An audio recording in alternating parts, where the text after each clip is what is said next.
Hi everyone, welcome to Showtime Talk. I'm your host Tomoya. On this channel, I invite experts and guests to talk about baseball.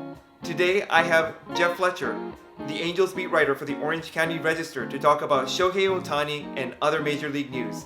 So let's get started.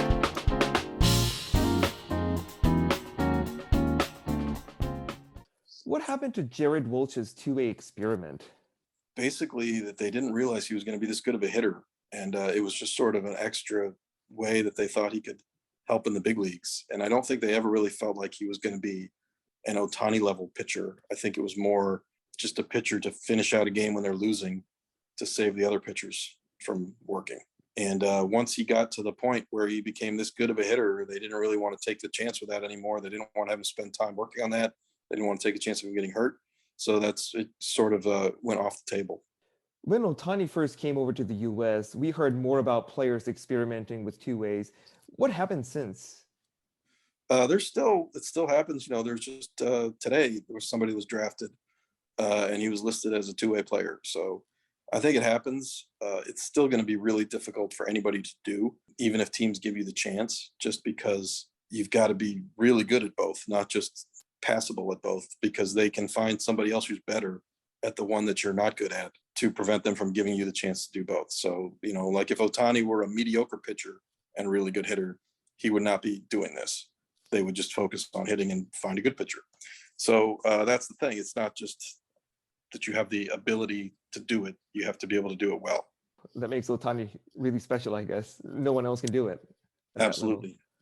This is an interesting question we got. Who comes up with batting orders? Is it managers, or do some players have condition in their contract that force their teams to use him the certain way? No players have that in their contract. The manager comes up with a batting order. It's basically whatever order he feels like maximizes their chance of scoring the most runs. There's a lot of debate about whether it really makes that much difference. And I think there are some studies that showed if you tried to make an optimal batting order versus just a random batting order, the optimal one is not that much better. So what helps you score runs is if you have a lot of good hitters, and what matters much less is the order that they bat in. How much do managers matter then? Well, not as much as people think. I can tell you that. I think it's the players that win and lose games. The manager just tries to put the players in their best position to succeed. And beyond that, you just have to let the players go and do it. And if you have good players, you're going to win. If your players are not as good, you're going to lose. And I don't think the manager pushes the team too far in either direction. Then what's the ideal manager's role? Well, I think that you want to have a manager that the players respect and want to play hard for. So, if the manager tells you, we need you to work on this because you're not doing it as well, you need to take that to heart and really go do it. And, if you don't respect the manager, don't think that he has your best interest at heart, then you're probably not going to do that. And, keeping the players in the right mindset, I think is probably the most part of that too. That's what managers do. I don't think the actual strategic things that he does during the game, as far as the batting order or when to, hit and run or bunt or all those kind of things, I don't think those matter nearly as much as just the way he manages the people. A lot of Japanese fans and even coaches feel like coaches and managers' jobs are to instruct players, teach them how to develop, teach them how to be better as a player. Is that how you look at coaches' roles in the major leagues? Well, certainly not managers. Managers are not really teaching hardly anybody at the major league level. And I don't even think coaches are very much. I think by the time you get to the major leagues, you have all the skills that you're going to have.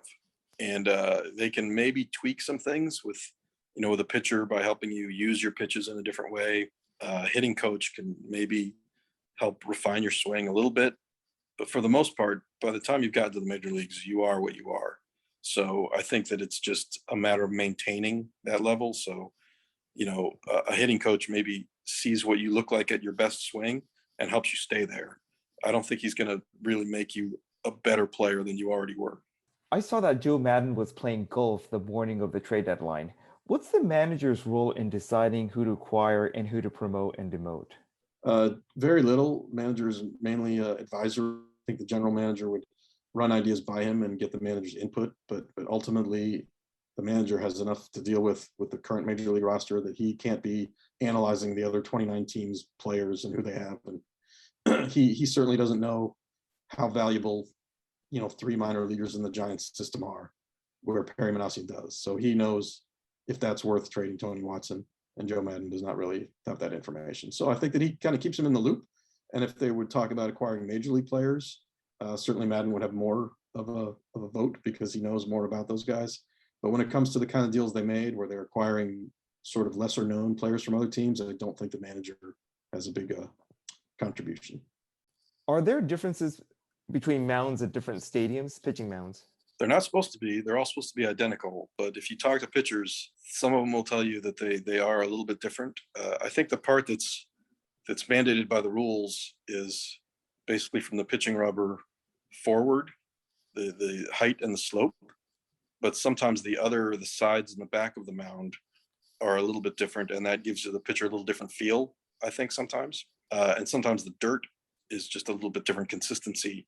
So maybe if the mound is a little softer or harder, that can affect the way the pitcher feels. I think the differences are very small, though, but there are little differences. Have you noticed any changes in offensive and pitching numbers since MLB began cracking down on the use of sticky substances on balls? I haven't really looked at it that closely. I wouldn't expect there would be a dramatic increase this quickly. So I haven't really noticed anything right now. This is a question from a follower, and I actually feel the same way too. Why don't bobbleheads look anything like the actual players? Well, I think it would be kind of weird if they did look exactly like the players because they have giant heads. So you're sort of starting out with a cartoonish thing to begin with.